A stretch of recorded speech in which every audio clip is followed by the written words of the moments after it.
Selamat pagi, salam dalam kasih keluarga kudus dari Biara Bethlehem Salatiga. Saya Romo Martin MSF hadir menyapa Anda semua dalam cinta Tuhan.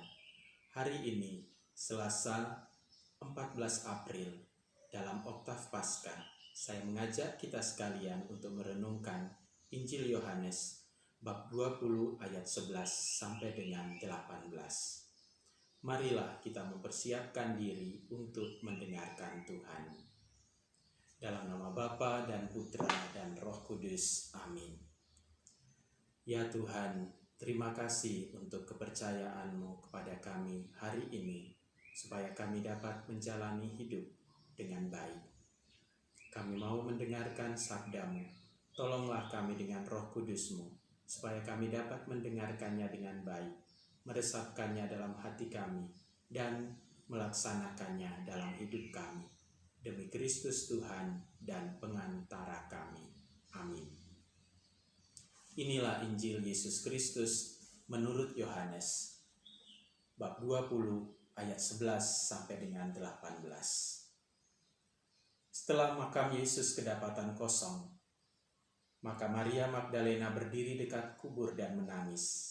Sambil menangis, ia menjenguk ke dalam kubur itu, dan tampaklah olehnya dua orang malaikat berpakaian putih, yang seorang duduk di sebelah kepala dan yang lain di sebelah kaki di tempat mayat Yesus terbaring. Kata malaikat-malaikat itu kepadanya, "Ibu, mengapa engkau menangis?" Jawab Maria kepada mereka, "Tuhanku telah diambil orang, dan aku tidak tahu di mana ia diletakkan." Sesudah berkata demikian, ia menoleh ke belakang dan melihat Yesus berdiri di situ, tetapi ia tidak tahu bahwa itu adalah Yesus. Kata Yesus kepadanya, "Ibu, mengapa engkau menangis? Siapakah yang engkau cari?" Maria menyangka orang itu adalah penunggu taman, maka ia berkata kepadanya, "Tuhan, jikalau Tuhan yang mengambil dia, katakanlah kepadaku di mana Tuhan meletakkan dia, supaya aku dapat mengambilnya." Kata Yesus kepadanya, "Maria." Maria berpaling dan berkata kepadanya dalam bahasa Ibrani, "Rabuni," artinya guru. Kata Yesus kepadanya, "Janganlah engkau memegang aku, sebab aku belum pergi kepada Bapa. Tetapi pergilah kepada saudara-saudaraku dan katakanlah kepada mereka bahwa sekarang aku akan pergi kepada Bapakku dan Bapamu, kepada Allahku dan Allahmu." Maria Magdalena pergi dan berkata kepada murid-murid, "Aku telah melihat Tuhan, dan juga bahwa Tuhanlah yang mengatakan hal-hal itu kepadanya."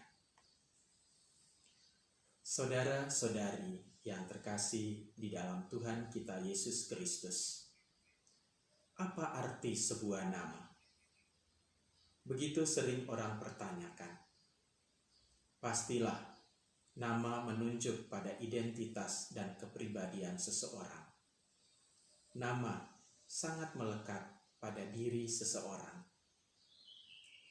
Apa yang Anda rasakan saat Anda berjumpa dengan orang lain? Mereka menyapa Anda, tetapi bukan menyebut nama Anda, tetapi menyebut nama orang lain. Tentu Anda akan salah tingkah, dan mungkin juga Anda akan merasa sedih dan kecewa. Apa yang Anda rasakan ketika namamu disebut atau dipanggil? Ada perasaan senang dan bangga. Ketika namaku disebut, seperti ada semangat yang muncul dari dalam diri. Ada kehidupan karena merasa dikenal, diperhatikan, dan dicintai. Merasa bahwa aku ada di dalam dirinya. Saudara-saudari, Yesus tahu batin Maria Magdalena. Maria Magdalena sedang merasa sedih yang mendalam karena kehilangan guru dan Tuhan. Apalagi Maria Magdalena mempunyai pengalaman tak terlupakan dengan Yesus. Saat hidup Maria Magdalena tinggal di ujung tanduk, Yesus hadir menyelamatkan. Saat semua orang menolak dia menajiskan dia. Yesus datang, menerima dia, dan mentahirkannya.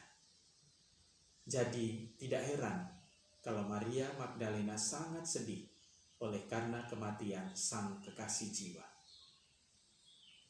Rasa sedih yang mendalam menutup mata dan hati Maria untuk mengenal Tuhan.